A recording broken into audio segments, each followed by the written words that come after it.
Hola, bienvenidos y bienvenidas una semana más a Ciclismo Evolutivo. En el episodio de hoy contamos con Martí Cañellas.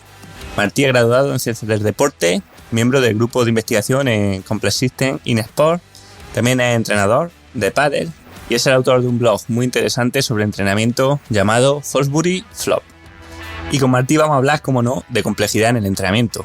Pero aparte hablaremos de muchos temas tan interesantes como el entrenamiento de técnica, la separación entre técnica, táctica, fuerza o velocidad, la dependencia del camino, imitar patrones, la diferencia entre la teoría y la práctica o el miedo a la incertidumbre en el entrenamiento. Antes de comenzar con el episodio, un breve recordatorio de que si queréis profundizar más en los contenidos que damos en el podcast, tenéis los cursos de ciclismoevolutivo.com, donde podéis aprender todo lo que necesitáis para entrenaros a vosotros mismos o a vuestros atletas. Tenemos cursos desde diseño de intervalos, periodización, fundamentos del entrenamiento, entrenamiento de fuerza, interpretación de las sensaciones o análisis de datos, tanto con Gordon Chittat como con VKO. Echadle un vistazo porque las reseñas no pueden ser mejores. Como siempre digo, más de 4 de cada 5 personas que han hecho un curso han repetido con al menos otro. Así que creo que es buena prueba de que le han encontrado valor. Bueno, ya sí vamos con la entrevista.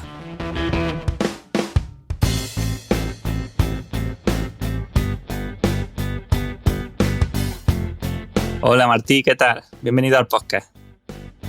Hola Manu, muchísimas gracias. Es un gran placer. No, hombre, pues el placer es mío. Yo te dije que te sigo mucho en la newsletter que vas publicando en Fosbury Flop, perdón. Y bueno, la verdad que creo que mucha gente que escucha este podcast, ¿no?, del mundo del ciclismo, del atletismo, seguramente no te conozcan. Entonces me gustaría pedirte que lo primero que te presentase un poco y bueno, nos contase un poco qué has estudiado, qué hacen, qué trabajas. Buena pregunta. A ver, soy Martí Cañellas, tengo 24 años y me gradué en Ciencias de la Actividad Física del Deporte el verano pasado. Yo lo estudié en la Universidad de Barcelona y me gradué por eso de Erasmus en Jyväskylä, en Finlandia. Lo que ha sido un poco mi carrera deportiva, yo he estado muy vinculado al baloncesto como jugador y como entrenador. A raíz de empezar la carrera en Ciencias de la Actividad Física y el Deporte, empecé también de preparador físico y entonces, bueno, con la oportunidad de irme de Erasmus, intercambio, empecé una nueva etapa que era más relacionada con el pádel, al mismo tiempo que entré en el grupo de sistemas complejos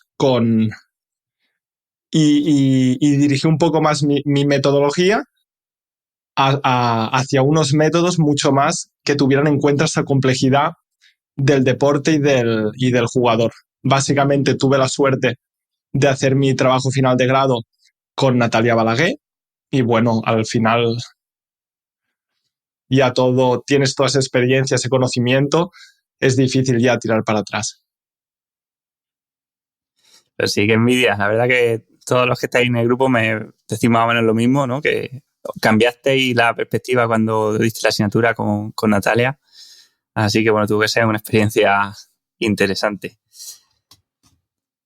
Sí, es muy curioso porque, bueno, con la gente que he hablado, siempre que al final te encuentras con Natalia, hay una primera fase así como de rechazo, porque yo creo que cuestiona mucho algunos supuestos que aún están muy, muy inculcados en el entrenamiento, en la educación, pero es que a medida vas viendo, ostras, esto tiene sentido, esto tiene sentido. Y yo de verdad, yo no me veía capaz de poder entender o un poco lo que sería aprender sobre sistemas complejos. Pero ves que un día estás allí, yo me acuerdo, yo poder elegir el tutor y yo vi Natalia Balaguer y digo, ostras, pues yo no me pensaba que... Y no sé, poco a poco, pero sí es verdad que es una gran suerte y yo lo etiqueto como que te da poder, porque al final aprendes no solo a ver el deporte y a estudiarlo, sino muchos más fenómenos muy diferentes, pero que están regidos por unas leyes parecidas. Sí, me puedo imaginar cómo sería. Yo lo veo ya a pequeña escala, ¿no? Con el podcast y cómo a la gente le estalla la cabeza y hay quien lo admite y quien simplemente pues mete la cabeza debajo de la tierra, ¿no? Como un avestruz y se Sí. niega a admitir que haya algo que es diferente a lo que han estudiado. Pero bueno, creo que lo vamos a ir tratando a lo largo de la entrevista. Y lo que sí me gustaría preguntarte para la primera es, ¿por qué el nombre de tu blog o de tu subtag, como queramos llamarlo, se llama Fosbury Flop?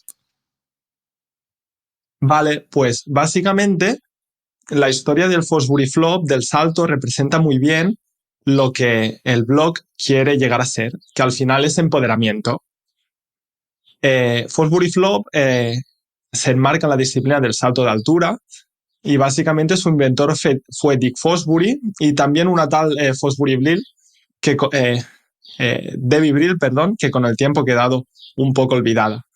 Básicamente, en el salto de altura se saltaba de cara, con una técnica llamada el rodillo ventral.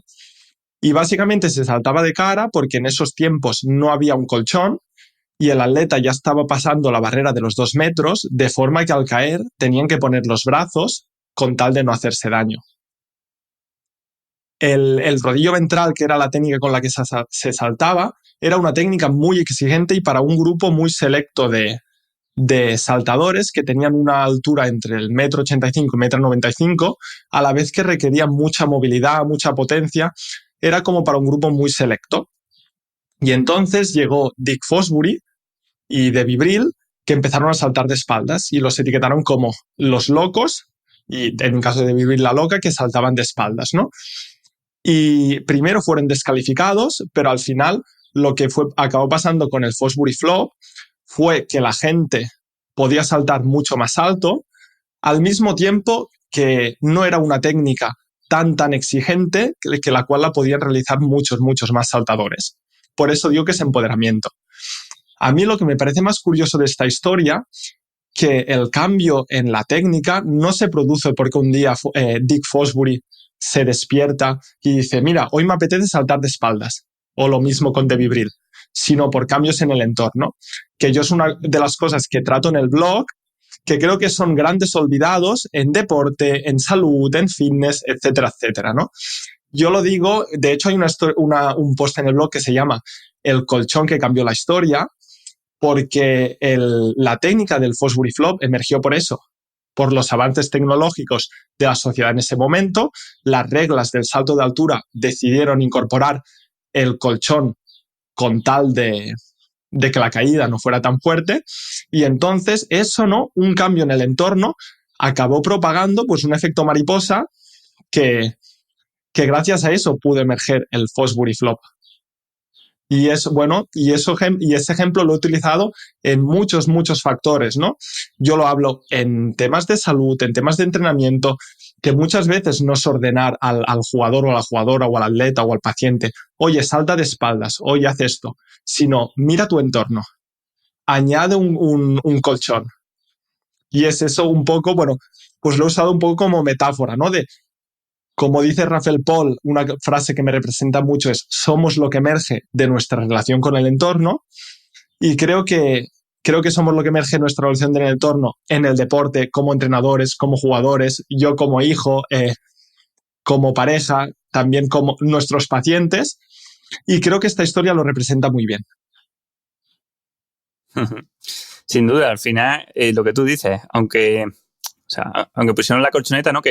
Seguramente esta forma de saltar emergió jugando, ¿no? Oye, vamos a probar a poner la colchoneta, vamos a probar a saltar diferente, vamos a hacer locura, y de repente seguramente encontraron el momento, ¿no? Donde descubrieron esta forma de oye, parece que me va mejor, ¿no? Pero cualquier Sí, entrenador de la época le hubiera dicho, oye, esa no es la técnica perfecta para saltar. bueno, de hecho, el Dick Fosbury no se sentía nada cómodo saltando con la técnica de rodillo ventral, un poco también por lo que he mencionado anteriormente, que era una técnica para un grupo muy selecto de saltadores. Y se dice que, bueno, de hecho Dick Fosbury era etiquetado como el loco que saltaba de espaldas, y él realizaba la técnica a pesar de la negación de su entrenador de que le estaba en contra. pero sí al final, y pasa mucho, hay un constreñimiento personal, ¿no? Una condición, una característica diferente en la persona y ya esa relación con el entorno en el que se encuentra cambia. Y esto le puede pasar a Dick Fosbury saltando, estoy seguro que le puede pasar a algún ciclista, a algún jugador de pádel o a algún jugador de baloncesto. Este ejemplo de Fosbury, la verdad que también nos muestra claramente una cosa que hablamos mucho, ¿no? Que es esto de la dependencia del camino. Que cosas que te parecen, digamos, lógicas ahora, que ya has visto a mucha gente saltando de esta forma, no te parecían lógicas antes, ¿no? O cómo poner la colchoneta provocó que mejorase la técnica, ¿no? Entonces, la pregunta que te quería hacer, así un poco para ir avanzando más, es si crees que nuestras creencias actuales en cuanto a cómo entrenamos o cómo ejecutamos los gestos técnicos de los deportes tienen o vienen en gran parte mediadas por la historia, ¿no? Por la secuencia que hemos traído hasta aquí, que hace que las cosas que hacemos sean de una forma y no de otra. Sí, yo lo creo totalmente, ¿no? Yo mismo he experienciado este proceso. Yo me empecé acercando y creo, yo te hablo de en el mundo del pádel y en el mundo del baloncesto, hay una visión aún que ve al sistema complejo que es el jugador como si fuera una máquina. Y esto lo lleva a una dependencia, yo creo, que de correlaciones o causalidades muy simples. Y lo veo, bueno, yo lo veo clarísimamente. Creo que hay una influencia muy grande del reduccionismo y lo significó Descartes, ¿no? Descartes con su metáfora del hombre-máquina y el pato de Vaucanson. El pato de Vaucanson era un autómata creado que se parecía completamente a un pato, pero era un robot. Decían que hacía todas las mismas funciones, ¿no? Comer, defecar, aunque la caca era muy diferente, ¿no? Pero un poco, pues emulaba esta creencia de que tú, separando todas las partes, conociéndolo perfectamente, tú podías al final conocer lo que era un animal o un ser vivo, un ser viviente. Y creo que nos ha ido bien porque hemos progresado mucho, pero ha llegado hasta un punto, ¿no? Que ya no nos da para más. Y yo veo una dependencia del camino súper, súper fuerte en un poco esto, ¿no? Aún seguimos tratando jugadores como máquinas y necesitamos progresar un poco más. Bueno, ha ido bien en algunos aspectos y mal en otros, ¿no? Porque al final también han quedado como muchos cadáveres por el camino, ¿no? Muchos Totalmente. deportistas rotos, ¿no? Juguetes rotos. Pero bueno, yo también lo veo, ¿no? Por ejemplo, en cuanto al entrenamiento, una cosa que te comentaba el otro día, ¿no? Y la forma que vemos el entrenamiento hoy en día está muy mediada por la secuencia en la que hemos ido aprendiendo cosas del cuerpo humano, ¿no? Y esta corriente reduccionista que dice. O sea, ahora cada vez que encontramos un resultado, ya sea a nivel de potencia o a nivel de algún marcador fisiológico que encontramos que ocurre en el organismo, tratamos de encajarlo dentro de nuestro modelo mental de los 3 umbrales, de los estados estables, de las cinéticas del lactato y del V2+, ¿no? Como que siguen teniendo mucho peso, aunque vamos descubriendo cosas y podríamos, como hace la complejidad, tener un modelo mental de cómo funciona el cuerpo radicalmente diferente a lo que suele ser la tradición, pero aún así siempre estamos intentando encajar las cosas que vamos aprendiendo en las, digamos, ¿no? En las cosas antiguas que aprendimos en su momento, y eso al final nos hace que no seamos capaces de muchas veces de progresar, ¿no? De tener una visión un poco más fresca y más que explique mejor un poco la realidad del organismo. Totalmente de acuerdo. Y creo que falta mucho desarrollar el espíritu crítico que yo diría que a todos nos falta, ¿no? Yo ahora me veo a mí como entrenador y cuántas veces, al final hablo por mí, ¿no? Por suerte, hoy en día, no, para nada o en muy poca cantidad, pero cuántas veces hacemos cosas entrenando que, mira, no, yo esto lo hago así porque a mí mi entrenador me lo hizo de esta forma, ¿no? O relacionado con la creencia que te comentaba antes del hombre-máquina, ¿no? En el cual, vale, pues yo primero hay una máquina, ¿no? Todos los seres humanos son iguales, son como un coche, que al final el coche te funciona igual en la China, que en Rusia, que en Europa. Pues mira, yo construyo el coche fuera de pista, un poco, me lo llevo al gimnasio, desarrollo la fuerza necesaria, la resistencia, lo que sea, y después ya, una vez el coche está construido, lo aplico en pista. Pues yo creo que hoy en día aún hay una predominancia muy grande de supuestos como estos, ¿no? En los que no hace falta, analizar el contexto o las relaciones que hay entre los jugadores o la incertidumbre, pues toda esa complejidad, ¿no? Propiedades como la emergencia, como la autoorganización, etcétera, etcétera, etcétera.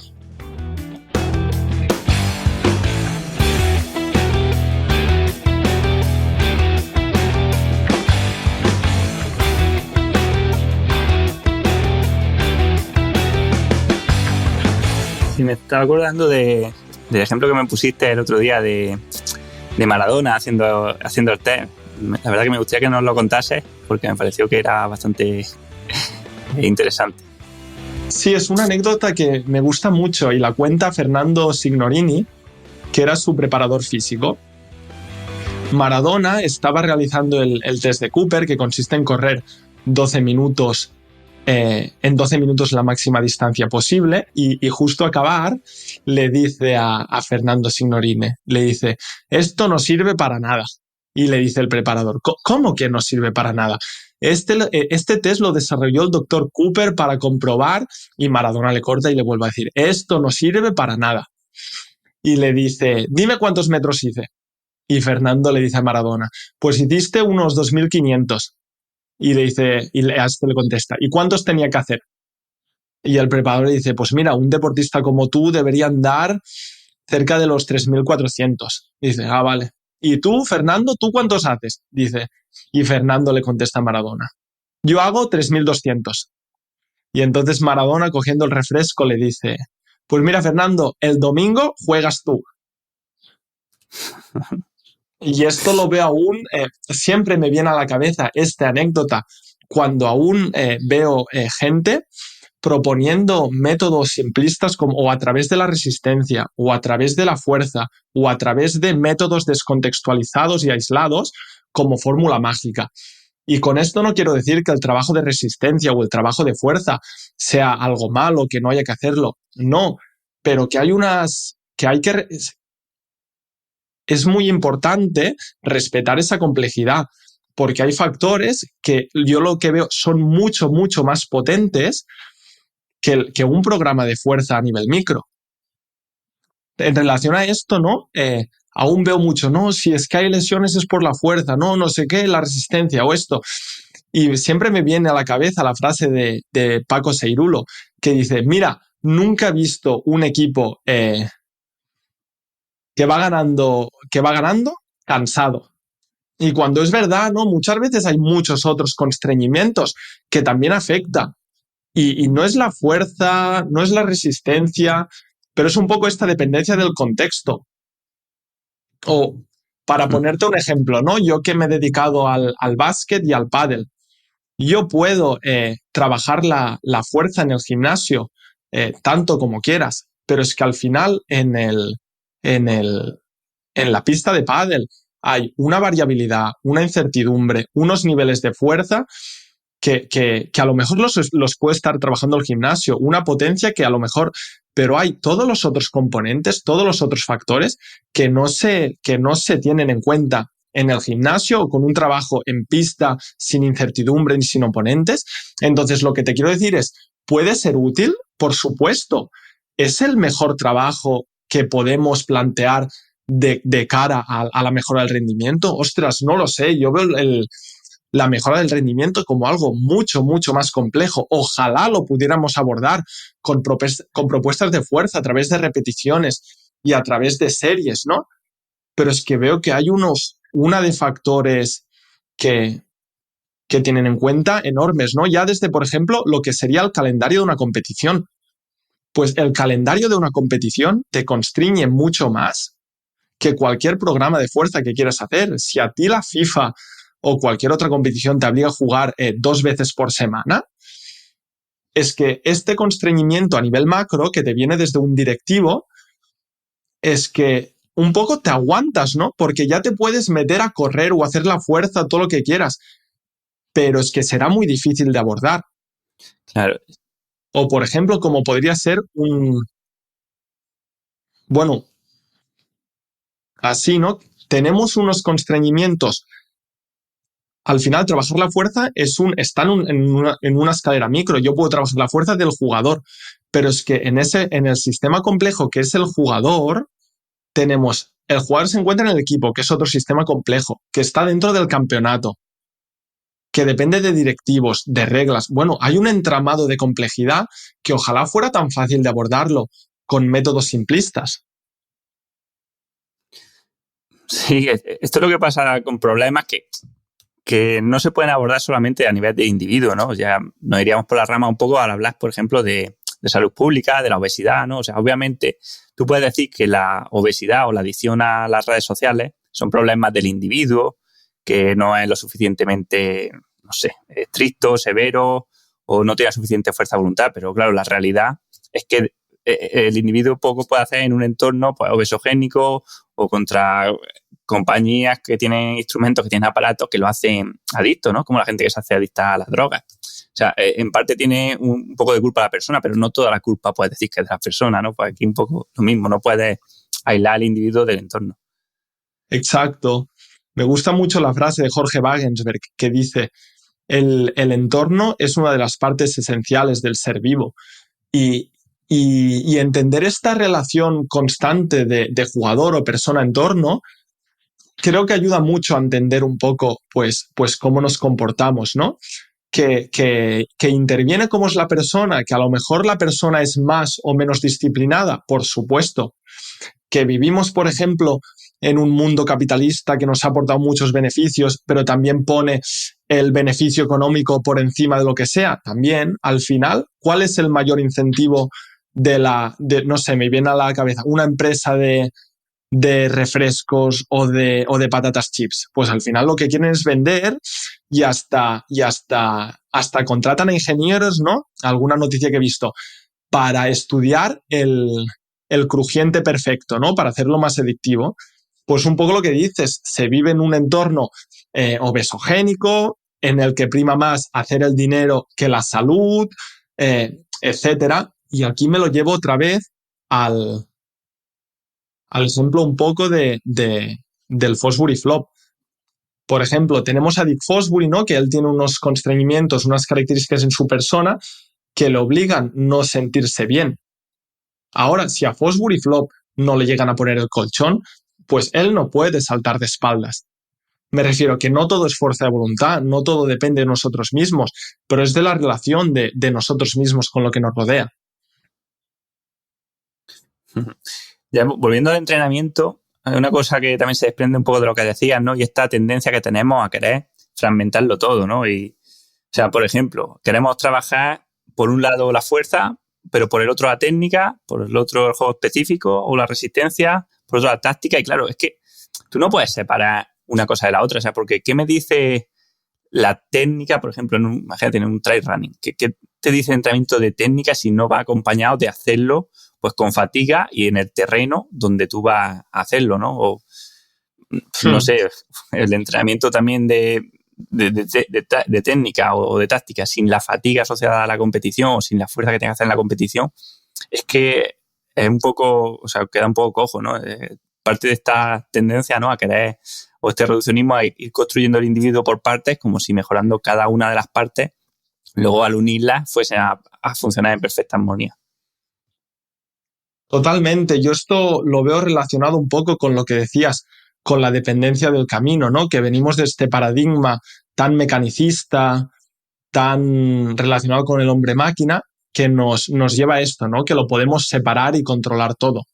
Yo como ahora entrenando pádel, creo que he aprendido mucho del Martí del pasado, pero me acuerdo cuando empecé a ser entrenador principal de baloncesto, yo me pasaba antes de la pretemporada el verano en casa, ¿no? Y yo apuntaba técnica y los gestos técnicos que íbamos a trabajar y los separaba con contenidos, ¿no? Pues qué era necesario para realizar bien este gesto técnico. Después me iba a la táctica, después me iba a las jugadas como a balón parado y lo hacía lo mismo en ataque y en defensa. Y al final, con el tiempo, ojalá me hubiese dado cuenta en el mismo momento, con el tiempo me acordé que yo estaba haciendo eso más para sentirme bien conmigo mismo, más para decir, vale, ahora ya lo tengo controlado, ahora la incertidumbre ya se va. Pero todo lo que hacía no se relacionaba con el juego. Al final, vamos a trabajar la técnica. Sí, pero es que en el movimiento siempre va a haber un componente de fatiga, que puede ser con o sin fatiga. Yo ahora hablando de deportes de equipo, es que la técnica, lo que quieras, lo puedes separar de lo que es lo táctico al final en un partido, o eso del constreñimiento físico de lo que tú tienes. Y veo un poco que hemos confundido que hemos dejado de ver el bosque y mirar los árboles, ¿no? De ver un poco lo que verdaderamente importa en el deporte, ¿no? Cuáles son los verdaderos incentivos, y nos hemos ido por otras ramas con tal de intentar lidiar mejor, o que la incertidumbre que tiene el deporte y la complejidad no nos moleste tanto. Uh-huh. Por ejemplo, en el ciclismo lo veo, ¿no? Con el entrenamiento de técnica, entre comillas, mirando, no sé, potenciómetro y viendo en que toda la fase de la pedalada sea o no se pierda potencia, ¿no? Digamos que no haya una pierna que frena, en fin, se supone han surgido nuevas tendencias de entrenamiento que hablan de un pedaleo óptimo, entre comillas, basándose en las leyes de la física, ¿no? Y más allá de que el cuerpo no es perfecto, ¿no? O sea, una cosa es que físicamente haya una pedalada perfecta, ¿no? Como si fuésemos un tren, pero claro, el cuerpo no tiene la misma fuerza, por ejemplo, en los extensores de cadera y de rodilla que en los flexores, ¿no? Pero más allá de eso, ¿no? Claro, te dejas fuera lo que decías tú, ¿no? La fatiga y el terreno, porque tú no pedaleas igual al principio de una carrera que al final, ni cuando estás apretando a tope que cuando vas tranquilo, ¿no? Porque cuando vas a tope, pues tiendes, por ejemplo, a dar un poco más de chapazos, tiendes a ponerte más de pie, tiendes a talonear cuando vas sprintando, y eso son adaptaciones que yo creo que emergen porque la necesidad de esa tarea es que hagan más fuerza o sea más eficaz a una costa de que la técnica o la forma en la que pedaleamos cambie, ¿no? Imagino que sea lo mismo en otros deportes. Entonces, bueno, con esto quería lanzarte la pregunta también un poco, ¿no? Que ¿dónde crees tú que emerge la técnica de un gesto de lo que sea, ¿no? De ciclismo o de un deporte de equipo? Sí, yo creo un poco relacionado con lo mencionado anteriormente, la técnica emerge de la relación que en este caso tiene el ciclista con el entorno en el que se encuentra, ¿no? Y no depende ni solo del ciclista ni de solo del entorno, ¿no? Pero, por ejemplo, a medida que esto nos lo podemos mirar un poco, como decía antes, con las leyes de física de Newton, ¿no? Donde todo es lineal, donde X causa Y, etcétera, ¿no? O con unas gafas un poco más complejo. Mirando en esta relación del jugador con el entorno, pues, o del ciclista con el entorno. Por ejemplo, a la que cambia el ciclista, su relación con el entorno ya se va a ver alterada, y lo que va a emerger de esa relación, pues ya será diferente. No lo sé, nos das la misma bici y seguramente las técnicas serán diferentes, Manu, de pedalada, si nos das la misma bici a ti y a mí, ¿no? Y yo creo que a la que el ciclista está cambiando en múltiples escalas temporales, en segundos, pero desde hasta años, ¿no? Y lo mismo, en una escala temporal corta, incluye la fatiga. La fatiga es un constreñimiento, un condicionante del ciclista.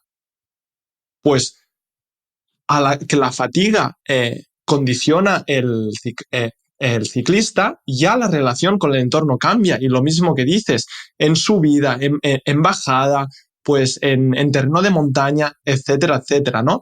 Creo que el ejemplo de Bernstein es muy bueno, ¿no? El estudio de Nikolai Bernstein, que analizó los mejores herreros, ¿no? Y se dio cuenta que los mejores no eran los que realizaban el mismo martillazo constantemente, sino lo que hacían era, el martillazo siempre iba al mismo sitio, pero la forma de conseguirlo era de maneras muy distintas. Tenían una estabilidad muy flexible. Y creo que esto va muy en línea en la dependencia del camino en la que estamos metidos. Estamos acostumbrados a realizar modelos estáticos. No, tenemos un modelo que hay que imitar y seguir, y no contempla para nada esta variabilidad, estas fluctuaciones necesarias para adaptarse, ¿no?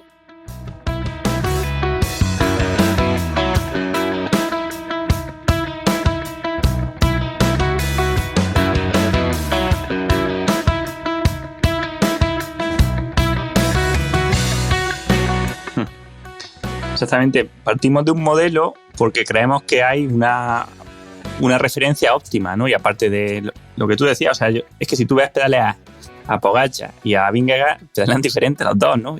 Y los dos son los mejores del mundo, ¿no? Y cada uno es diferente. O me pones tú la anécdota el otro día que me gustó mucho, ¿no? De Mendeleev, el tenista ¿no? Que según entrenadores no sacaba bien, ¿no? Para mí, lo mismo que dices con el ejemplo de Pogačar es muy relacionado con lo de Medvedev y lo que decía antes de dejar de ver el bosque y mirar los árboles. Al final, a Pogačar, ¿por qué compite o algo? Para llegar primero a la meta. El cómo pedalea es un medio y el cómo pedalea va a ser bueno o malo en función del objetivo que quiere conseguir. Pero yo creo que pedalear de una forma más estética o más socialmente aceptada no le da ningún beneficio si eso no se traslada en una, no lo sé, en una potencia más rápida, en más eficiencia, llegar antes a la meta, etcétera, ¿no? Un amigo me lo comentaba con Medvedev, ¿no? Me dice, Martí, tú te miras los golpes de Medvedev uno por uno, después te pones un tutorial de YouTube que cómo son socialmente o no estáticamente bonitos y dices, este tío no está arriba del ranking de tenis. Y sí, porque al final, pues lo que decía antes, es una cosa de incentivos en el tenis, es mete el winner o espera que tu rival falle la bola. Y la técnica varía. Si una técnica es buena o mala, desde mi punto de vista, no depende de lo que dicen los libros, de lo que se ha hecho en el pasado, sino de cómo funciona en ese contexto. Una frase que me gusta mucho de Jorge Wagensberg, ¿no? Es la belleza, si no es funcional, no es belleza, ¿no? Tener una técnica muy bonita o más socialmente aceptada, si esto no se traslada en una ventaja competitiva, no es una buena técnica. Y aquí lo podemos ver un poco también con los mejores tiradores de baloncesto. Me viene a la cabeza Juan Carlos Navarro, el mejor tirador español de la historia, Stephen Curry, Larry Bird. Me acuerdo yo cuando era jugador que me enseñaban la mecánica de tiro y nos centramos en cómo colocar las manos, ¿no? Y me parecía muy curioso que nos decían que en la mano no dominante el dedo gordo no se tenía que mover. Y hace un par de años, viendo tirar a Curry, digo, coño, pero si en la mano dominante lo que hace con el dedo es empujar la bola y darle más efecto. Y lo mismo, no es que una cosa sea buena y mala, no, depende de si ese hecho le ayuda, pues al final a meter más triples, ¿no? Eso es lo que hace bueno o malo. Ese es el verdaderamente incentivo y lo que prima, ¿no? Uh-huh. Sí, al final es que creo que partimos de una base equivocada. Creo que la mayoría, los que no venimos de deportes de equipo, porque creemos que la técnica es algo que se enseña a la gente, ¿no? Y que los mejores deportistas tienen la técnica que tienen porque ha habido un entrenador que les ha dicho cómo tienen que hacerlo, ¿no? Como los ornitólogos que contaba Talés, que le daban clases de vuelo a los pájaros y se tiraron un mes dándole clases de vuelo a los pájaros. El pájaro creció, salió del nido, voló y los ornitólogos pues aplaudían y se alegraban de lo listos que eran, que habían enseñado a volar a los pájaros, sí. ¿No? Pues aquí un poco lo mismo. O sea, creemos que la técnica está ahí porque alguien se la ha enseñado al deportista cuando en realidad es simplemente una adaptación al entorno, ¿no? O sea, las técnicas se parecen porque son seguramente pues la solución más eficiente para hacer una tarea determinada. O sea, igual que, no sé, todos corremos muy parecido. Exacto, dentro, ¿no? de que tenemos técnicas diferentes, corremos parecido y nadie nos ha enseñado, ¿no? O sea, a mí por lo menos, yo desde pequeño a correr, a jugar fútbol, a jugar pilla-pilla, lo que sea, pero nadie te enseña y luego en general tenemos o tenemos una técnica muy parecida a todos porque es la forma o la solución más eficiente a un problema, pero dentro de que son parecidas también son diferentes porque al final también somos diferentes, ¿no? Sí, yo esta era una reflexión que planteaba, ¿no? De ostras, todos los... podríamos estar de acuerdo, ¿no? En que la mayoría de deportes, dentro de unos límites, ¿no? Que hay una variabilidad estable de técnicas o de movimientos, ¿no? Pero yo creo que eso no significa que hay entrenadores que están detrás de jugadores explicándoles. Es que cada deporte tiene una lógica interna, ¿no? Unas normas, unos incentivos, unas penalizaciones que ya te determinan mucho cómo te tienes que comportar. Es un entorno bastante claro. Después, vale, hay diferentes personas con diferentes constreñimientos que se adaptan a ese entorno. Pero yo ponía el ejemplo del pádel, por ejemplo. El pádel es un hermano del tenis en el cual hay paredes, ¿no? Pues, por ejemplo, el hecho de que haya una pared ya te condiciona mucho. ¿Qué está haciendo esa pared? Esa pared hace que tú no te puedes colocar muy cerca de ella, porque si te colocas cerca de ella, cuando la bola toque la pared, va a rebotar tan fuerte que tú no la vas a coger. Y eso ya lleva al jugador un poco, pues a separarse un poco más. O en caso de que el jugador se quiera pegar mucho, tiene que ser muy rápido lateralmente para evitar y tapar los espacios vacíos, ¿no? Que la bola no toque la pared. Pues esa lógica interna ya va llevando al jugador un poco a dónde colocarse. ¿Que el entrenador puede ayudar? Sí. Estoy convencido. Pero desde mi punto de vista no es ese lo que se ve. No, primero hay que aprender de técnica y después la aplica.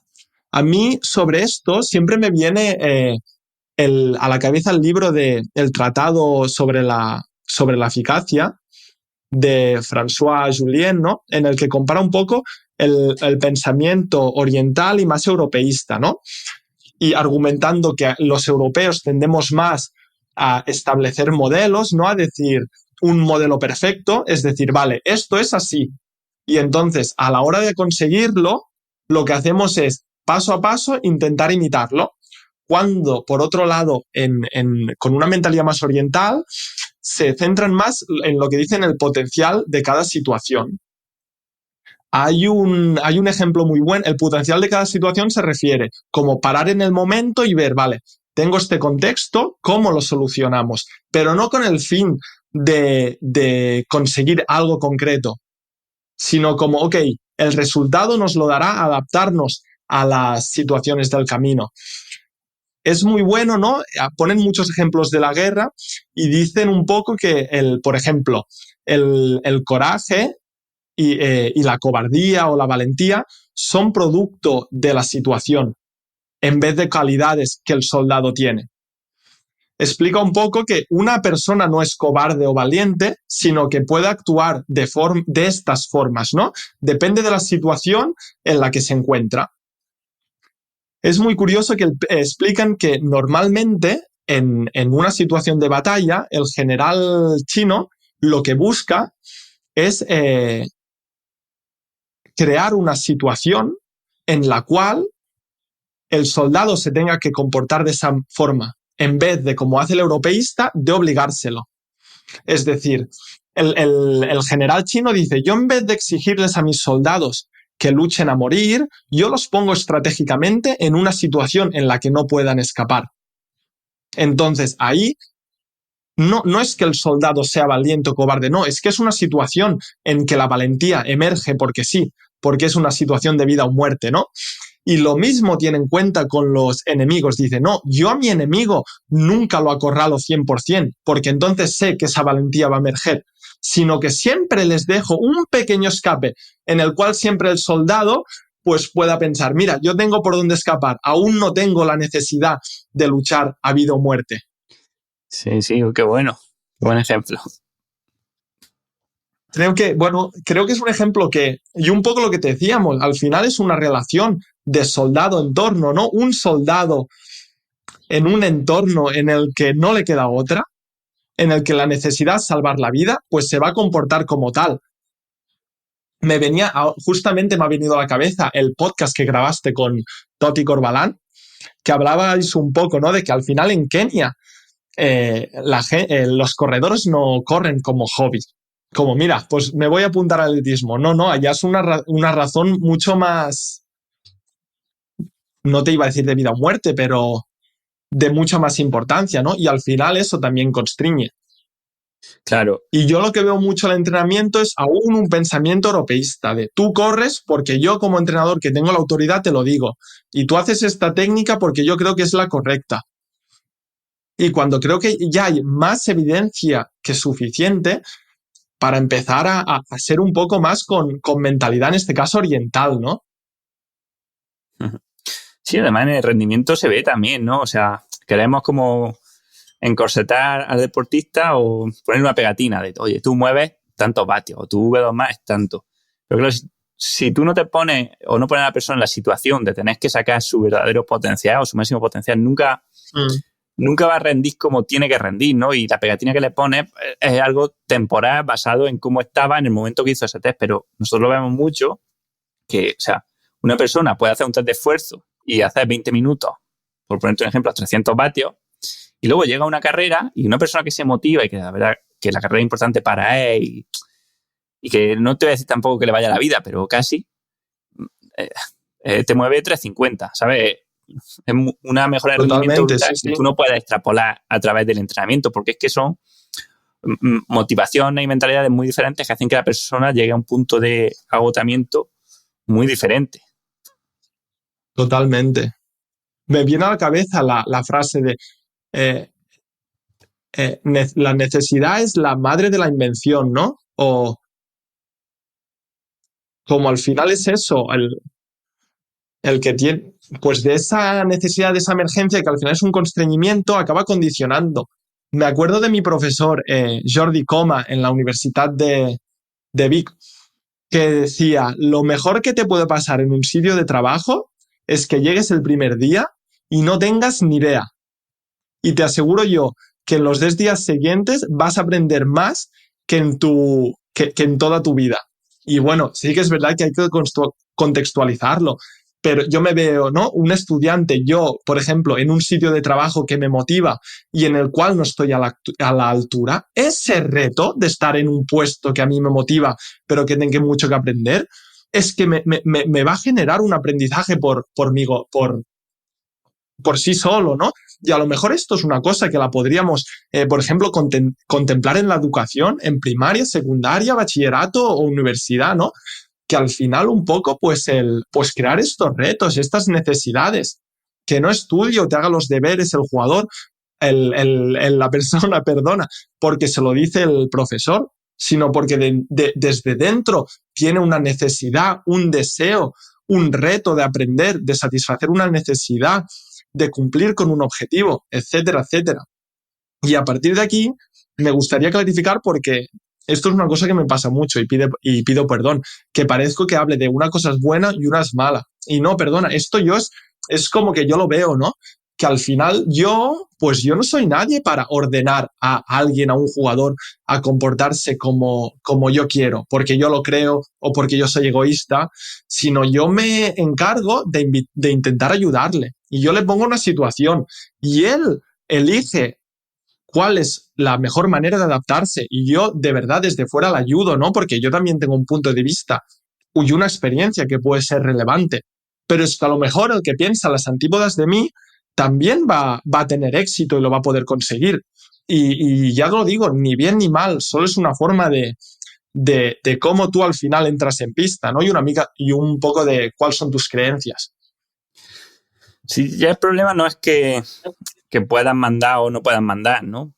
El tema está en que mandando nunca va, o bueno, no te voy a decir nunca, pero por regla general no va a tener éxito, ¿no? Como entrenador y como lo que sea. O sea, yo a una persona que se empieza a saltar entrenamiento, le puedo mandar salir a entrenar.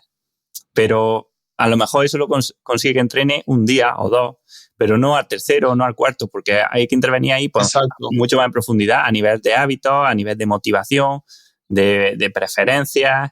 En fin, requiere mucho más trabajo que decirle, oye, hay que ser disciplinado, que sí, que eso queda muy bien. Que yo creo que vivimos en la sociedad, además, de, como dice el Mago More, ¿no? De arrancada de caballo y parada de burro. O sea, tú te metes en Instagram y todo es motivación del copón para empezar a entrenar desde hoy y hoy hacerlo súper bien y la nutrición bien.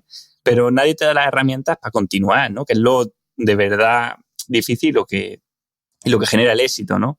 Entonces es por eso, ¿no? Que lo veo que, oye, que sí, que tú mandas como entrenador y eres un máquina y luego además si el deportista no lo hace, pues la culpa es del deportista, que no tiene la suficiente fuerza de voluntad o que no te ha hecho caso, ¿no? Lo típico, oye, es que el deportista no hace caso.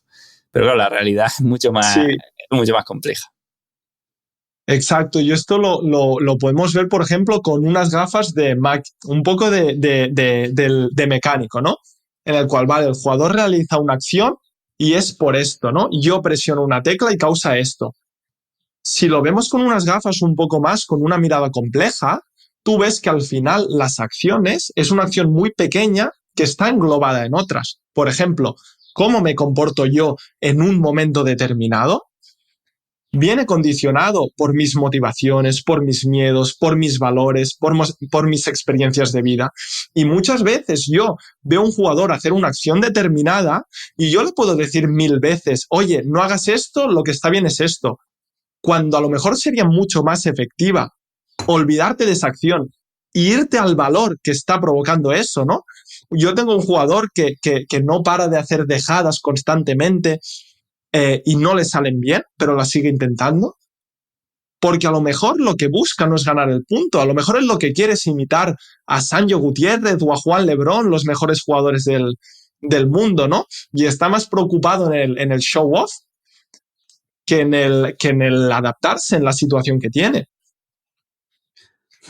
Si esto que dices lo veo, por ejemplo, ahora que hice lo de Training Camp, ¿no? Y puse un vídeo, ¿te acuerdas? Que decía, oye, es que no vamos a estar aquí, digamos, viviendo como si fuésemos profesionales para 3 días que nos vamos a juntar. Pues, pero mucha gente no lo entiende, ¿no? Y es que, o sea, la realidad es que tú puedes ordenar al deportista, ¿no? Y decirle, mira, aquí así se hacen las cosas perfectas. Así es la comida perfecta, como si fuésemos profesionales, las patas en alto.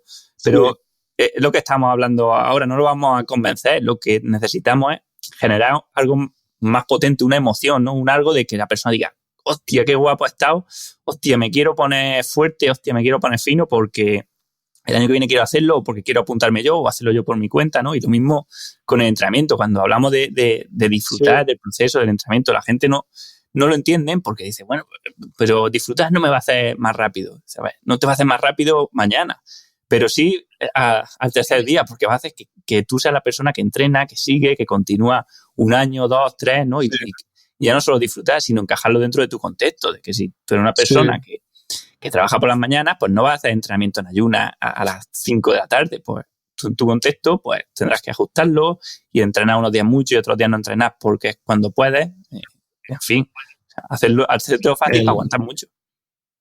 Sí. Yo creo que esto es una de las cosas buenas de un paradigma más complejo, ¿no? Que es el verlo todo. Por ejemplo,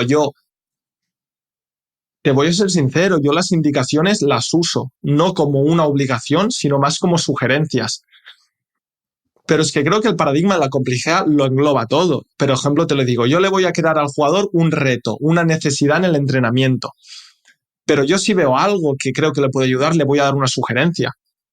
No como orden. A mí ahora me viene un entrenador muy bueno de básquet o de pádel o una persona a la que admiro y me da una indicación y posiblemente la escuche.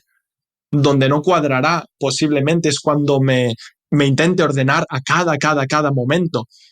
Y un poco esto, ¿no? A lo mejor en un equipo de fútbol, en un momento determinado en el partido, lo puedes dejar fluir o le puedes dar una indicación de juego más abierta, ¿no? Mira dónde está la defensa o mira si este te va allí o allí. Y en otro momento donde hay tensión, donde el jugador está estresado, tiene miedo, a lo mejor si el entrenador le dice, mira, esto te lo prometo que vamos a ganar, a lo mejor provoca un cambio en la emoción y es efectivo, ¿no? Me viene a la cabeza una anécdota que contaba Martí Perarnau, que de hecho fue el libro, en el libro Herpep, que fue en el libro en el que yo descubrí lo de la historia la persona, Dick Fosbury.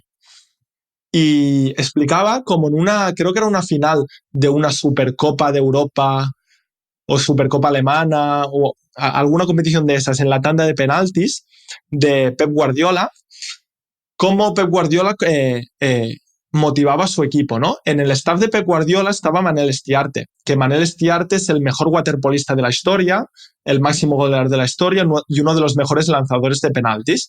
Y me acuerdo que explicaban que en esa charla Pep Guardiola lo que usó fue eso, fue muy conciso y fue al grano. Él les dijo, mira, yo lo que quiero es que ahora mismo, ya os decidáis a dónde lo vais a tirar.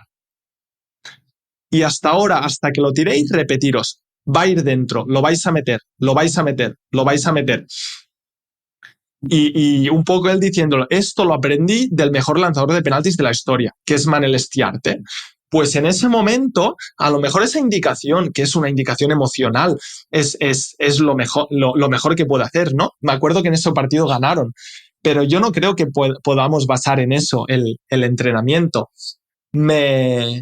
Uno de los profesores de los que aprendí más de baloncesto fue Joan Cortés y era muy bueno, siempre decía, a mí cada día me dicen que me haga la cena, pero es que llego a casa y me la encuentro hecha. Y un poco el mismo con los jugadores, ¿no? Si tú un jugador no le puedes decir que cambie un comportamiento que le está dando éxito, que le da recompensa, ¿no? Lo cambiará a lo mejor si te aprecia un montón, si te tiene mucha estima, puede ser, pero también puede ser que no.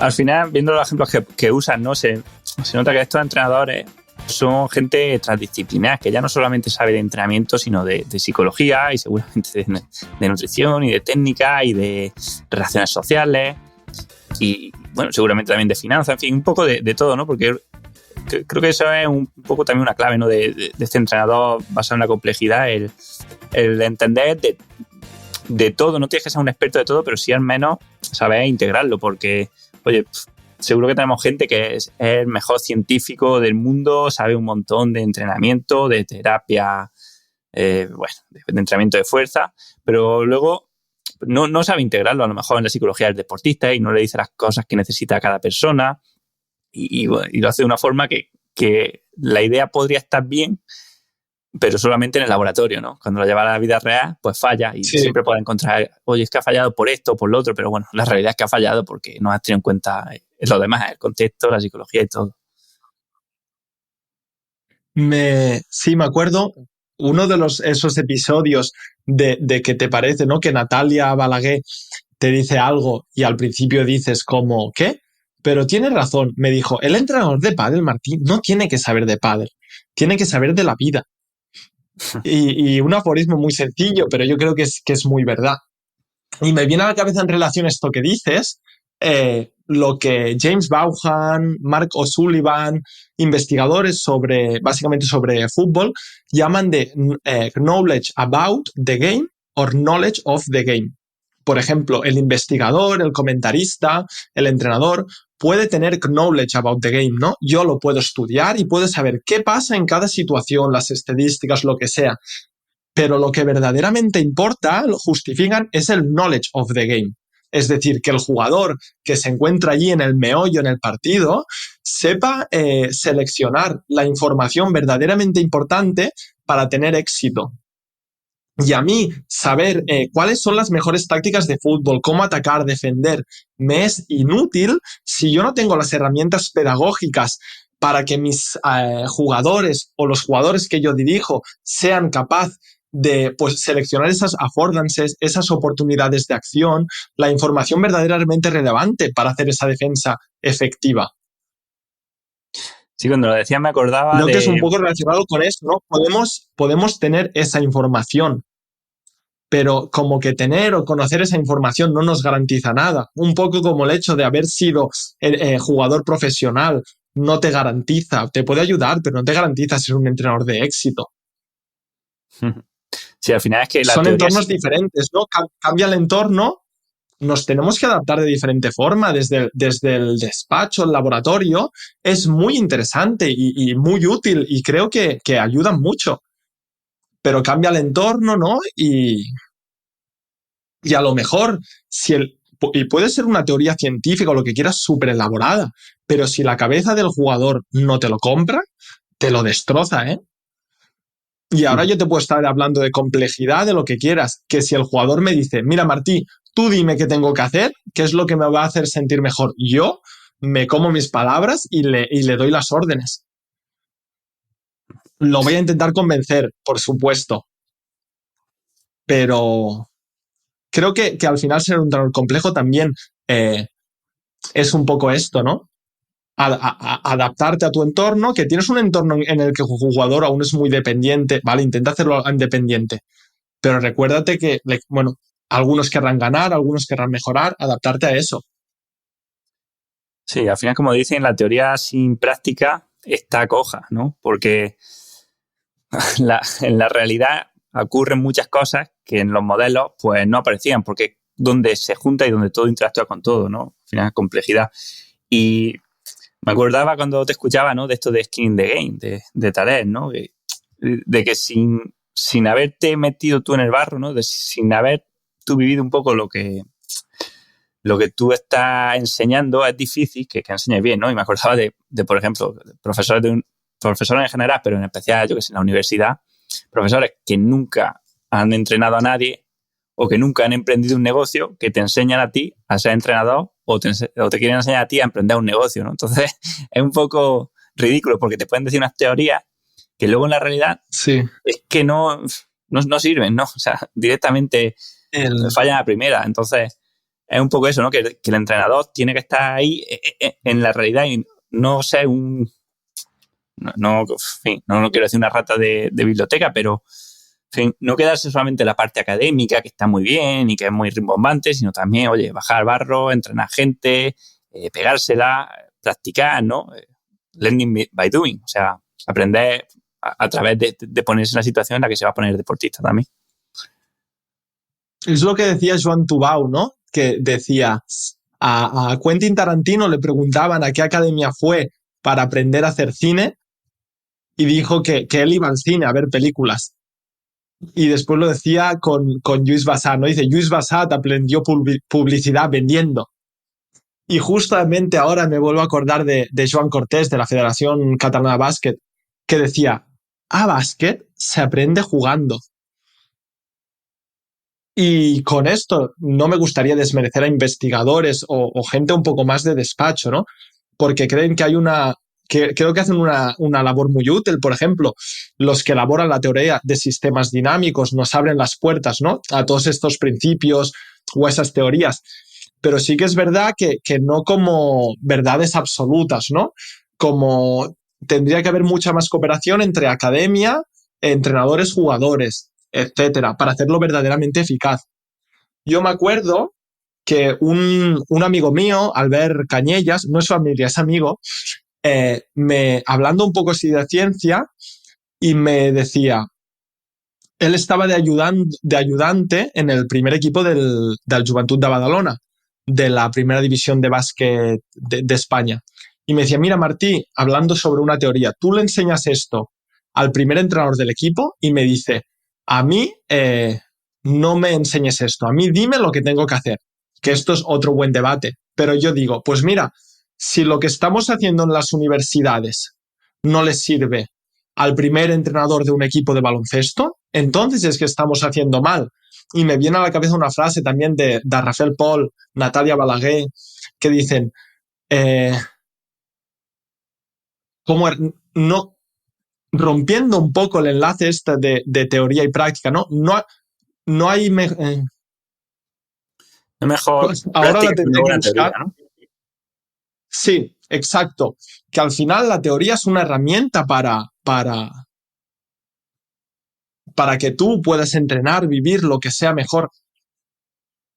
Pero si eso no lo estamos consiguiendo, entonces totalmente de acuerdo, ¿no? Nos falta un poco más de skin in the game, representatividad, etcétera. Las dos cosas, ¿no? Lo que está claro que una cosa es la investigación más académica, ¿no? Más pura, y otra cosa es el entrenamiento más bajado a la calle, ¿no? Es que ni quiero que un entrenador que ha sido deportista 10 años, pero ese no tiene que ponerse a escribir artículos científicos porque no tiene ni idea de de ciencia, pero tampoco quizá el investigador que no ha salido del laboratorio tampoco ponerse a entrenar y decir, como en el laboratorio ocurre esto, pues ya en el cuerpo deportista va a ocurrir esto, ¿no? Sí. Sí, sí, totalmente de acuerdo. Para ir avanzando con el podcast, creo que podríamos ir a una parte un poco más práctica de la técnica o del trabajo de técnica y de otras cualidades, ¿no? Y de cómo mejorarlos, porque tú me hablabas, bueno, tú y mucha gente del grupo, al final de esta idea de constreñir para sinergizar, ¿no? Entonces, me gustaría que nos la explicase un poco más y cómo aplica en el deporte. Vale, bueno, pues yo desde el primer momento que aceptamos o entendemos al deporte y al jugador como un sistema complejo, ¿no? Un sistema complejo que al final se adapta a su entorno autoorganizándose. ¿Qué significa que se autoorganiza? Que no necesita de alguien que le dicte las órdenes o cómo, ¿no? Y eso lo podemos ver un poco con los niños jugando a las calles de Brasil, etc. Es un sistema complejo que se va adaptando sin necesidad de cómo o con los pájaros, con los peces, etc., ¿no? Pues el hecho de aceptar que el sistema complejo se autoorganiza en relación al objetivo que tiene, ¿no? Ya implica un cambio en el rol del entrenador. Yo ya no me acerco al equipo intentando controlarlo, intentando organizarlo. No, yo soy un componente más que ayuda al equipo a autoorganizarse en relación a generar este aprendizaje significativo, ¿no? Y una de las herramientas principales para lograrlo es establecer en el entrenamiento retos que obliguen al equipo o al sistema complejo a adaptarse. No, voy a intentar hacer un ejemplo. Por ejemplo, yo en vez de ordenar a mis jugadores de pádel que hagan una determinada cosa, yo planteo un reto como podría decir, mira, ahora las siguientes tenemos que jugar bandeja, volea, que todas vayan al cristal. Y el jugador que está en el otro campo solo puede jugar, no puede jugar normal antes de pared, sino que tiene que golpear la bola después de pared. Yo planteo esta situación no para que los jugadores hagan lo que yo quiero. Yo en ese momento estoy constriñendo, estoy imponiendo una condición en el sistema. ¿Qué es lo que hace esta condición, este constreñimiento? Bueno, presenta un reto que los jugadores no saben hacer y tienen que satisfacer, y yo lo único que hago es crear una necesidad, constreñir, para que el equipo se adapte y el equipo busque la mejor forma de conseguir esa funcionalidad, que el reto, el ejercicio, que tengan éxito. Lo podemos ir nos podemos centrar en otra escala, ¿no? En vez de en la escalera del jugador y de un golpe concreto, trabajando a lo mejor la volea de revés o lo que sea. Yo veo que el jugador juega muchas bolas de revés al medio y que no juega muchas cruzadas al córner. Y digo, bueno, pues sería interesante para tener más herramientas que el jugador fuera capaz de jugarla al córner. Pues planteamos un ejercicio en el cual, no sé, me viene a la cabeza, si la pelota del jugador en la red realizando la volea de revés toca dos paredes en el córner, es un punto y se sigue jugando el ejercicio. Hay una situación que es un ejercicio determinado en el cual yo he constreñido, yo he puesto una condición, yo he creado un reto que el jugador tiene que satisfacer. Yo hago ese reto para que el jugador esté más adaptado, ¿no? Que sepa jugar todas las zonas de la pista. ¿Cómo él decide jugar el córner? Yo no me meto. Lo decidirá él adaptándose al reto. Yo como entrenador le ayudaré. Mira, cuando haces esto, tío, no sé qué pasa, pero la bola nos va allí. Y cuando estás haciendo esto, tío, las has clavado todas. Perfecto. Pero yo no le constriño para que él haga lo que yo quiero. Yo le constriño para que él busque nuevas maneras de tener éxito. Y lo expongo a diferentes retos, diferentes situaciones, para que cuando eso lo vea en competición sea capaz de adaptarse. Esto es un poco el concepto que dicen constrain to afford, not to act. Yo no impongo condiciones para que hagan lo que yo quiero, sino para que busquen funcionalidad. Y el día que esa volea no funcione o deja de tener éxito, le llevo problemas, yo plantearé un ejercicio que le cree otro reto. A lo mejor que la tenga que cortar más, que la bola tenga que ir más rápido, pero yo no le estaré diciendo cómo. Yo si veo alguna información relevante le voy a ayudar, pero el principal protagonista va a ser él.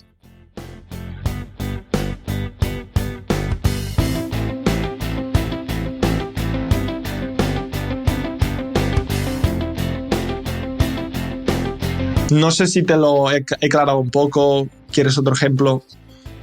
No, voy a tratar de bajarlo y tú me dices si me equivoco, ¿no? Pero creo que, o sea, lo que dices me encanta porque además parte de una realidad que poca gente entiende, y es que el motor de la adaptación no es el individuo, sino el entorno. La relación. ¿No? Porque una especie, ¿por qué mejora una especie? La relación entre el individuo y el entorno, pero, o sea, una gacela mejora o se hace más rápida porque el guepardo se hizo más rápido, ¿no? O sea, la presión, por ejemplo, del entorno, de las demás especies, hacen que una tenga que cambiar, ¿no? Y ese cambio, pues es lo que llamamos adaptación, pero ocurre lo mismo en el entrenamiento, ¿no? O sea, un deportista se hace más fuerte porque tiene un entorno que le obliga a hacer o a levantar más peso, más cargas, o a correr o a entrenar durante más tiempo o más fuerte. O sea, por ejemplo, ¿vale? Bajándolo. Nosotros creemos que podemos controlar las respuestas fisiológicas. Esta mañana veía en Instagram a alguien que ponía, oye, entrenamiento para mejorar tu consumo máximo de oxígeno. Y esto es una gilipollez en realidad, porque tú no puedes controlar cómo se adapta una persona. Tú pones un entrenamiento y habrá personas.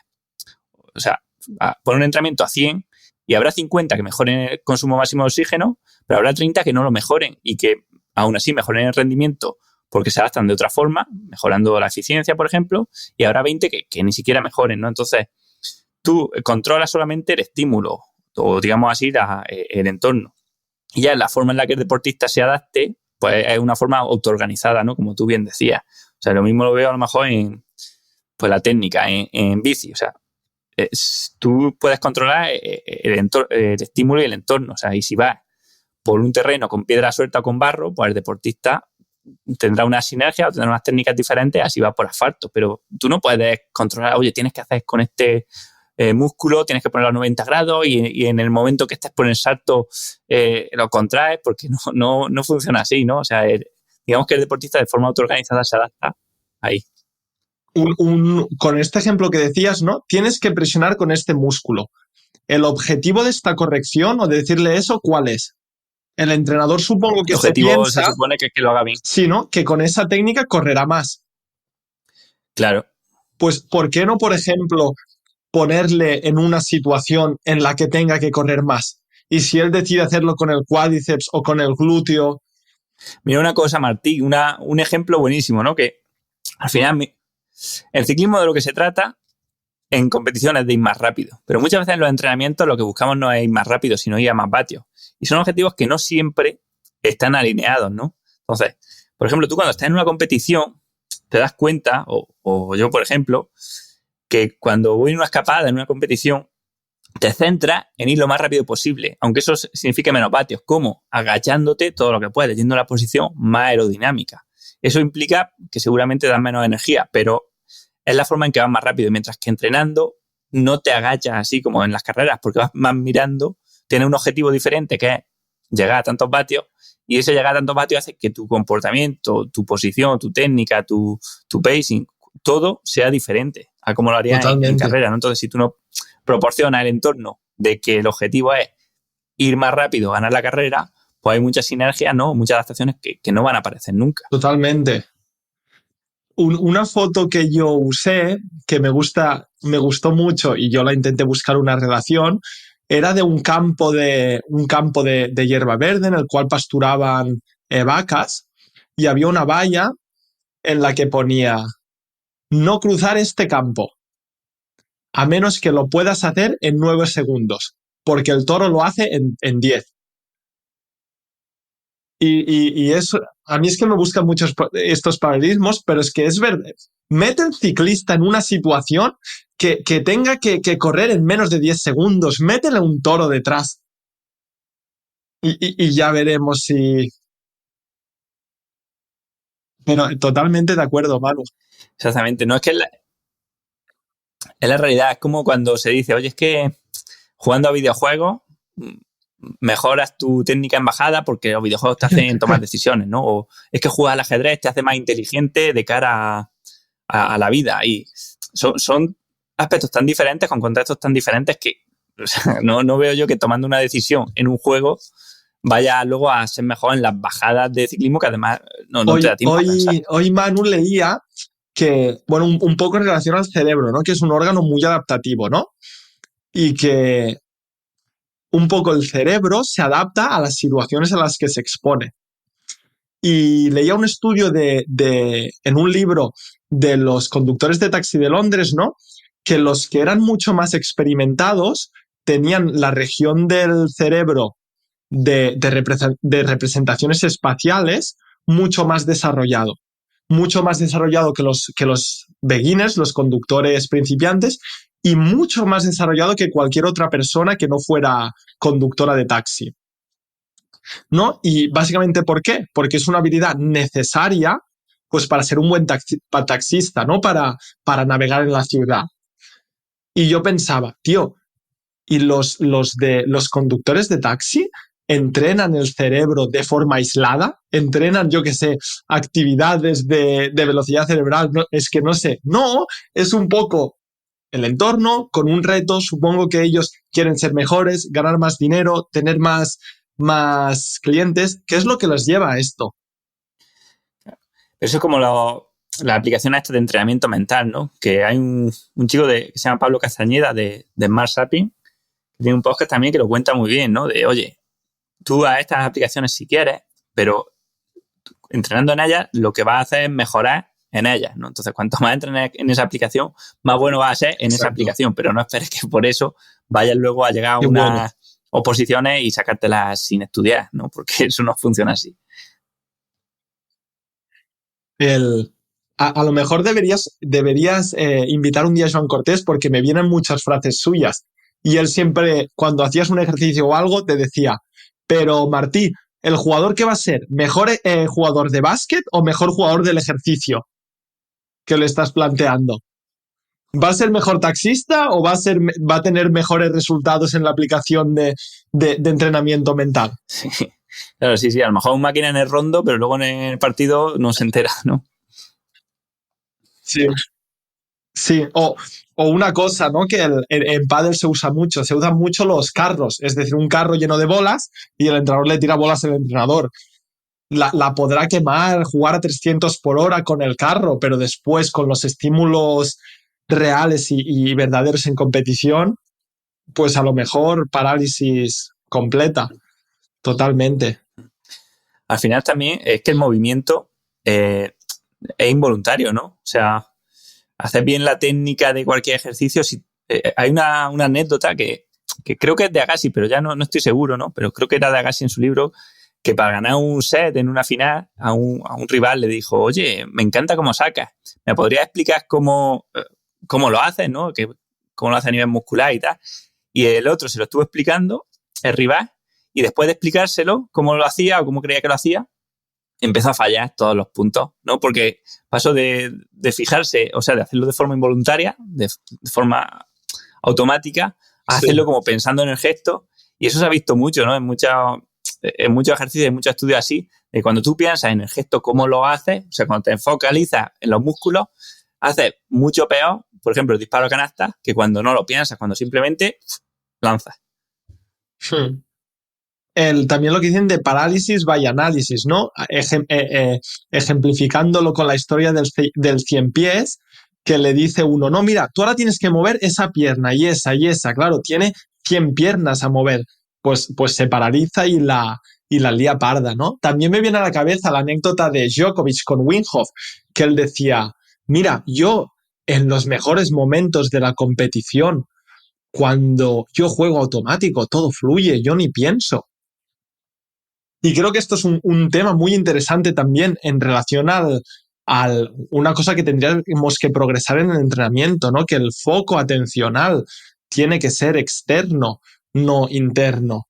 Mi foco de atención cuando juego a pádel tiene que ser dónde me va la bola o que quiero que toque el cristal y se caiga porque va muy cortada, en vez de dónde meto yo mis partes corporales. Yo cuando realizo un lanzamiento básquet, yo me quiero focalizar en la canasta y cómo quiero que entre la bola, en vez de cómo coloco mi cuerpo, lo que sea, por conseguirlo, porque hay un montón de evidencia que las indicaciones destinadas a un foco interno, al control corporal, llevan al overthinking. Y al overthinking al final es eso, un parálisis by analysis, un empezar a pensar y fallar, porque a mi entender, por lo que yo he visto en mis jugadores, discutiendo con ellos, yo jugando, el movimiento, no hay un control voluntario, emerge. Muchas veces en el entrenamiento de pádel lo que pasa es que, y yo lo he hecho, me incluyo en ese grupo, es que tú ves al entrenador diciendo, no, coloca el brazo más arriba, ahora la mano, el cuerpo, no sé qué, y te olvidas de la bola. Y al final lo que pasa en competición es que tú solo miras la bola y no sabes dónde tienes el cuerpo. Claro. En una bajada te pasa parecido. Muchas veces no tienes tiempo tampoco a pensar. Vas bajando muy rápido, ya sea carretera o montaña, y de repente hay una piedra en mitad, o un tronco, lo que sea. Tú tienes que decidir rápido, o sea, ni siquiera decides. Es que tú tienes un patrón que estás acostumbrado a hacer por defecto, que cuando hay una piedra, si es más baja de X, la salta, y si no, la esquiva. Y si... En fin, pero si te pones a mirarla, a pensarlo, o a concentrarte en cómo vas a hacer el salto, seguro que te pegas la hostia. Totalmente.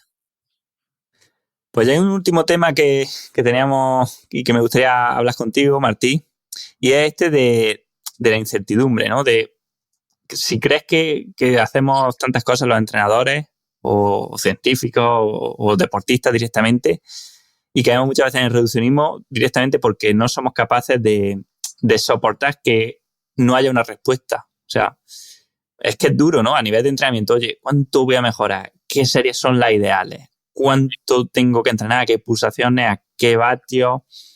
¿En qué puesto voy a quedar en la carrera? ¿No? Son preguntas que la gente quiere saber y no da una respuesta. Parece que queda un poco como, oye, pues que no sabe, ¿no? O como que, o sea, que a mí me pasa, ¿no? Que todos nos gusta mucho tener seguridad. A mí me pasa en muchos temas de que estoy todo el día mirando, no sé, en meteorología, pues estoy mirando radar, mirando los históricos, ¿no? Lo que cae en cada sitio, tal, y muchas veces deberíamos despreocuparnos, ¿no? Porque, oye, yo no puedo controlar lo que caiga, lo que no caiga, ¿no? Pero esa necesidad de certeza muchas veces hace que también cometamos errores, ¿no? Sí, y me acuerdo lo que me dice Natalia Balaguer, ¿no? Depender en lo que te digan los otros, necesitar siempre... Perdón. Necesitar para actuar que te digan qué hacer los demás es perder tu libertad, el bien más preciado, ¿no? Pero yo creo que sí que somos animales que odiamos la incertidumbre totalmente, ¿no? Y me viene a la cabeza ese estudio popular en el que ponían durante 15 minutos a una persona solo en una habitación, en la que solo había un botón que si se apretaba generaba una descarga eléctrica. Y no sé si era más de la mitad de personas al final acababan pulsando el botón por el hecho de no saber estar allí sin haciendo nada, sin saber qué pasa, o a veces tener ese daño, ¿no? Que me cause ese daño en vez de estar un poco en el limbo. Y yo lo veo bastante... A lo mejor aquí estoy sesgado porque lo he visto en mí, ¿no? Una hipernecesidad de controlarlo todo. A nivel físico, a nivel técnico, a nivel táctico, con Excels, ¿no? Me acuerdo de una asignatura en la carrera, no voy a decir el nombre ni el profesor, en la cual el primer día, una vez teníamos el temario aprendido, había un trabajo que era decidir desde el primer día preparar durante 3 meses una carrera de 10 kilómetros. Y me acuerdo ponías carga interna, carga externa, kilómetros, no sé qué, 5 entrenos por la semana y los decidías todos el primer día. Y yo al final en eso, yo no sé, hay muchas variaciones, pueden haber lesiones, días que no se puede entrenar, pero yo creo que es hacer eso, ¿no? Tener el Excel controlado, tenerlo lleno y decir, mira, yo estoy tranquilo conmigo mismo, yo he trabajado, yo tengo la sensación de que lo tengo todo controlado y ale.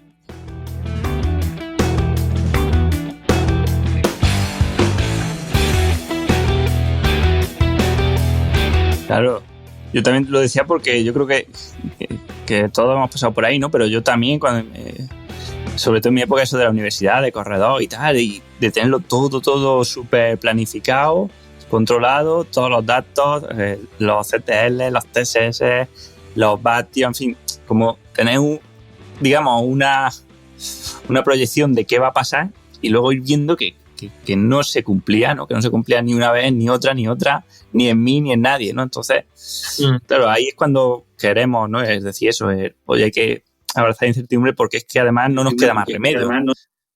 Es que esto, o sea, es lo que decimos siempre, es mejor no tener mapa, ir guiándose un poco por tus sensaciones, porque vas viendo por dónde estás. La frase de Taleb que pones en tu libro. Exactamente, claro. Al final es menos riesgo. Por ejemplo, no sé, te pregunto, Manu, ¿por qué tenemos los límites que le ponemos al entrenamiento de técnica, táctica, estrategia, verdaderamente existen? Al final yo creo que son límites impuestos por el entrenador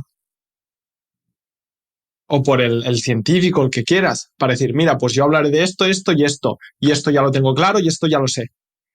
O lo que te digo, ¿por qué establecer en técnica modelos perfectos? Para tener esa sensación de que yo tengo el conocimiento y yo esto ya lo sé y mira, me toca enseñarlo.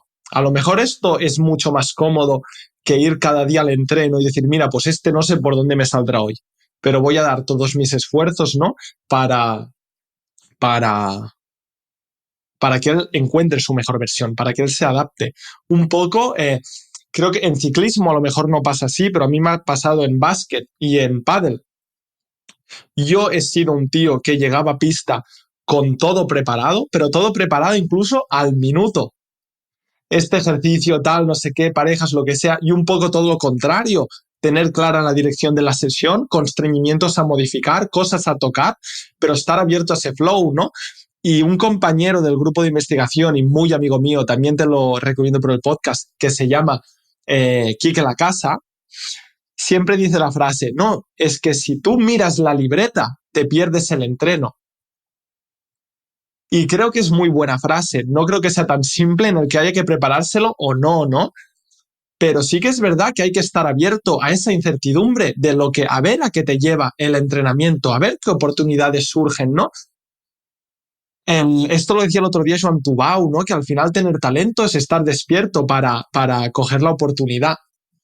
Y ahora mismo me recuerdo Natalia Balaguer. Natalia Balaguer no se preparaba, que no se me malinterprete, no que no se preparaba las clases, sino que las dejaba fluir. Ella sabía el temario a hacer, pero no sabía qué actividades, qué oportunidades le provocaría, le ofrecería, ¿no? Porque decía que al final la clase emergía de la relación de la profesora y los estudiantes. Y un día dijo, pues no, mira, pues se acabó la clase. Dice, no, porque pues aquí no veo una necesidad de aprender, no queréis compartir, no sé qué, y una clase no dura lo que dura el horario. Dice, pues cuando acaba esta interacción o cuando vosotros no queréis nada de mí, etcétera, etcétera. Como estar mucho más abiertos a esto, ¿no? Lo veo ahora en el Apple Watch o en las Apple Glasses estas que te van a decir hasta tu salud mental o cómo has dormido. ¿De verdad necesitamos que un aparato nos dé esta información?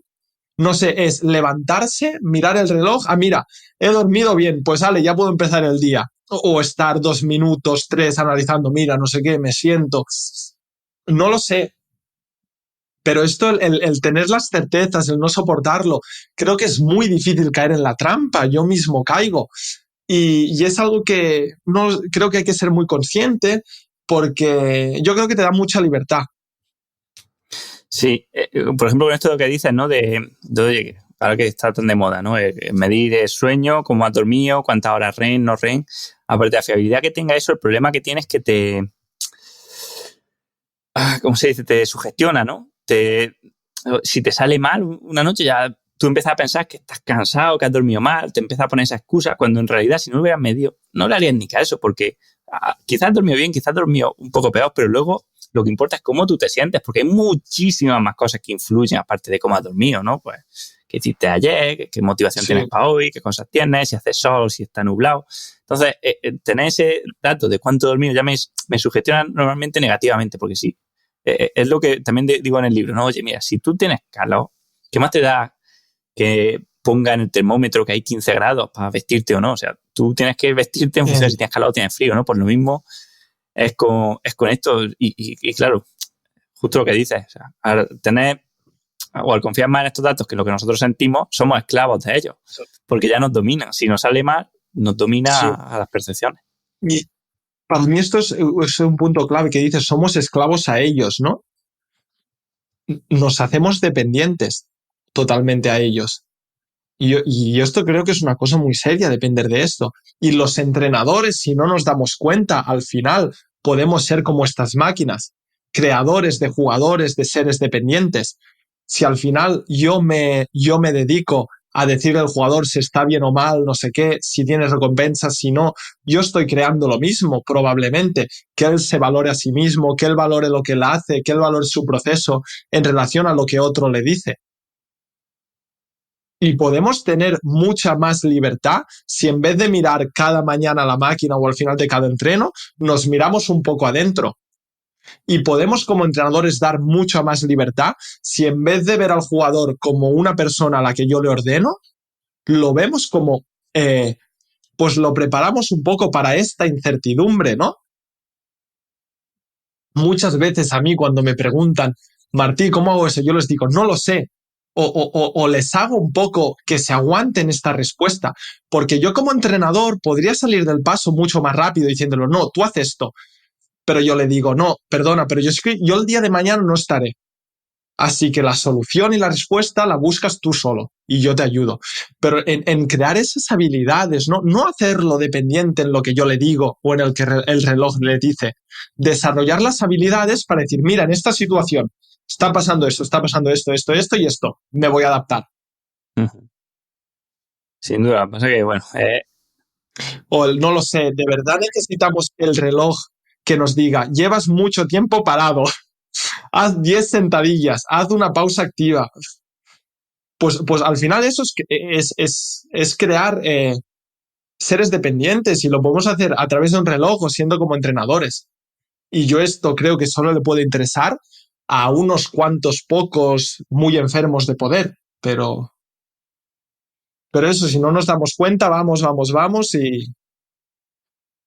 Claro, es muy difícil salir de esta rueda. Yo creo que el ser humano pues ya lleva por genética un poco esa necesidad de certeza y de certidumbre en un mundo en el que evolucionamos tan falto de ellas, ¿no? Pues creo que esas cosas como que nos dan mucha tranquilidad, igual que, no sé, que la comida basura pues es un estímulo o un hiperestímulo que hace que está preparada para satisfacer nuestros deseos más primitivos de alimentos muy calóricos, muy dulces y con mucho sabor, ¿no? Pues creo que en muchas ocasiones estos datos se venden así, ¿no? Como algo que te da una seguridad que luego, pues ya ves tú, o sea, muchas veces pues son cosas que se inventan, ¿no? Porque, por ejemplo, ahora los Garmin te dan un montón de datos de entrenamiento que cuando los ves flipas, ¿no? Porque dices, ¿esto se lo está inventando o es tan simple que bueno, que da miedo? Me acuerdo un ejemplo de Recuenco, ¿no? Que decía, no, es que hay gente que delante del riesgo de que la echen, prefiere perder el trabajo y que la echen a estar un periodo de tiempo con la duda si trabajando, si la van a echar o no. Sí, muy buena. Y a lo mejor, no sé si está un poco relacionado con muchos problemas de salud actuales, ¿no? Que, ostras, tenemos unos atractores enormes de cazadores-recolectores, no sé cuántos millones, bueno, es que no te lo sabía decir, y estamos en un entorno en el cual todos estos atractores enormes no han sido forjados. Pues no sé si entre esta incoherencia también este odio a la incertidumbre nos afecta. Sí, hombre, para mí es el principal drama del mundo moderno, ¿no? Que el entorno en el que evolucionamos desapareció y al final nuestra biología no ha estado a la altura o la evolución de nuestra biología no ha evolucionado a la vez que ha evolucionado nuestra cultura y nuestro entorno, ¿no? Entonces ahí estamos en un punto donde nos creemos que somos semidioses, pero en realidad seguimos siendo monos, ¿no? Y lo que necesitamos, lo que nos hace felices y lo que nuestro cuerpo espera es un entorno que está extinto, que ya lo que decía Toti, si es que te puedes ir a lo más profundo de África, allí con los bosquimanos, y aún y así ya no es ancestral totalmente, o sea, ya hay cosas nuevas, ya tienen problemas, ya poco a poco, pues va terminando esa vida de cazador-recolector y esos pocos reductos que aún quedaban. Sí, totalmente. Y no sé por qué ahora, hablando de la incertidumbre y lo que hemos hablado en el podcast, no sé, me imagino un cazador-recolector que hace una herramienta o una técnica de cazar o algo que sea bueno o malo. Seguramente que no hay teoría ni se explican, sino que es un poco de esto, de la relación con el contexto, con el entorno que tienen, ese contexto, ¿no? Con unos materiales determinados, con unos animales a cazar que les presentan un reto, lo que hace que sus métodos sean buenos o malos. Y a lo mejor su incertidumbre no va más allá de conocer cuál es la técnica o no sé qué, sino conseguir la funcionalidad que es la comida al final del día. Y eso es lo que hace que sea bueno o malo, pero no un modelo. Por eso lo veo, ¿no? Que muchos modelos estos los hemos inventado para quedarnos más tranquilos con nuestra mente de mono, como sí. Homer Simpson. Claro. Dile a un cazador-recolector que, oye, que ha dormido 7 horas, hoy tiene que entrenar menos. Que lleva cazando toda su vida, que no, que el estudio dice que, mira, que la lanza, pues que no la está cazando bien. Sí, o que hay una enzima que resulta que la carne de ciervo no se digiere bien porque no sé qué proteína no se expresa, ¿no? Bueno. Sí. Bueno, pues Martí, la verdad que es un placer hablar contigo. Ha quedado un podcast largo, pero yo creo que ha dado para mucho. Hemos tocado prácticamente todos los palos, así que nada, te agradezco mucho. Y bueno, decirte que estás invitado y para que vuelvas al podcast cuando quieras. Manu, te lo agradezco un montón. Me lo he pasado súper bien y era mi primer podcast. Espero que no te la haya liado mucho, pero te lo prometo de verdad que es un enorme haber estado en Ciclismo Evolutivo y más viendo tanto talento, tanta calidad en la lista de invitados que has tenido. Te lo agradezco de corazón, Manu. Muchísimas gracias. Pues ya ves. Muchísimas gracias a ti.